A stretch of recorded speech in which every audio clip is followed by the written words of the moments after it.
खबर। Northern army commander lieutenant general Upendra Dwivedi ने कहा है कि पाकिस्तान के कुछ साबिक फौजी अफसरान जम्मू कश्मीर में दहशतगर्दों के तौर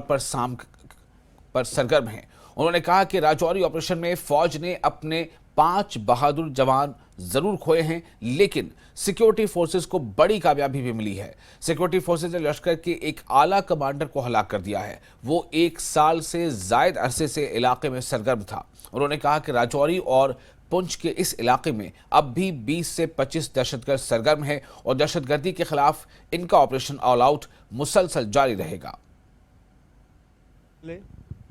तो मैं उन 5 शूरवीरों की सराहना करना चाहूंगा जिन्होंने अपने प्राणों को न्यौछावर करके देश को एक बहुत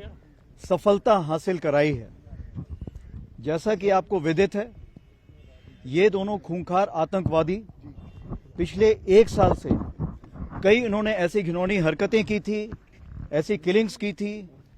जो हम इनको ढूंढ नहीं पा रहे थे और ये कहीं जाकर छुप रहे थे और इनको जो वेपन, एम्यूनिशन और बाकी खबर की सप्लाई किसी के द्वारा की जा रही थी। इसीलिए हमारे रोमियो फोर्स के जवान और 9 पैरा के जवानों ने मिलकर ये जो कार्रवाई की है, इसमें 2 शहादत तो हुई है, लेकिन हमने 2 खूंखार आतंकवादियों का खात्मा किया है। इन आतंकवादियों ने डांगरी में या कांडी में या राजौरी टीसीपी में निहत्थे सिविलियंस की हत्या की थी और इसलिए इनका खात्मा करना बहुत ज़रूरी था। इनकी ट्रेनिंग कई देशों में हो सकता है हुई हो, पाकिस्तान, अफगानिस्तान हो सकता है वहाँ भी इनकी ट्रेनिंग हुई हो और ये काफ़ी ट्रेंड फॉरेन टेररिस्ट थे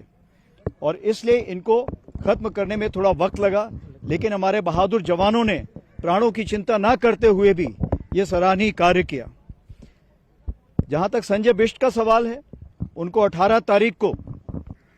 बुद्धल में मैंने खुद एक तमगा लगाया था, यानी कमेंडेशन कार्ड लगाया था और उनको मैंने पूछा था आगे आप क्या कार्रवाई करेंगे, तो उन्होंने मुझे वादा किया था कि 7 दिन के अंदर ही साहब मैं आपको कुछ करके दिखाऊंगा और उन्होंने वीरता के साथ अपनी प्राणों की कुर्बानी यहाँ पर दी। मैं ये भी कहना चाहूँगा कि जिस तरह के कैप्टन प्रंजल साहब के पिताजी ने कल बेंगलोर में जो वक्तव्य दिया, इससे हमारे साहसी योद्धाओं को काफ़ी जोश मिलेगा और उन्हें आगे और भी ऐसी मेहनत करने के लिए या निडरता दिखाने के लिए प्रेरणा मिलेगी, क्योंकि जो इकोसिस्टम यहाँ एग्जिस्ट कर रहा था उसको ये एक ताना बाना बुन के साथ में लाना चाह रहे थे। इसीलिए जैसे ही हमने इन दोनों को खत्म किया है, उस पूरी जो एक पाकिस्तान की कार्रवाई थी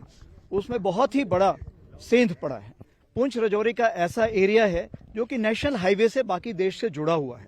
इसलिए यह तादाद ऊपर नीचे हो सकती है किसी भी समय पर, बट मैं मान के चलता हूं कि आज की तारीख पे 20 से 25 यहाँ पर आतंकवादी होंगे जो इस एरिया में ऑपरेट कर रहे होंगे। लेकिन जिस तरह से हमने, पुलिस ने, सिक्योरिटी फोर्सेज ने और इंटेलिजेंसीज ने जो कार्रवाई बढ़ाई है,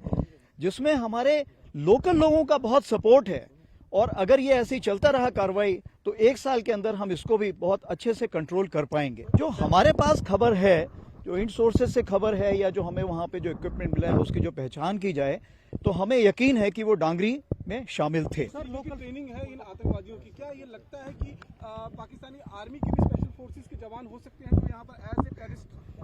जो यहाँ पर काम कर रहे हो? देखिए, कुछ की जब हमने पहचान करने की कोशिश की तो कुछ ऐसे हमें मिले कि वो रिटायर्ड फौजी थे। जहाँ तक यहाँ पर जो अभी ऑपरेशंस चल रहे हैं, पाकिस्तान की कोशिश होती है क्योंकि यहाँ पर लोकल रिक्रूट्स नहीं हैं और वो फॉरेन टेररिस्ट ला के यहाँ पे कार्रवाई करना चाहते हैं, तो इसलिए हमारी कोशिश यही है कि जितने भी फॉरेन टेररिस्ट हैं उनका खात्मा उनको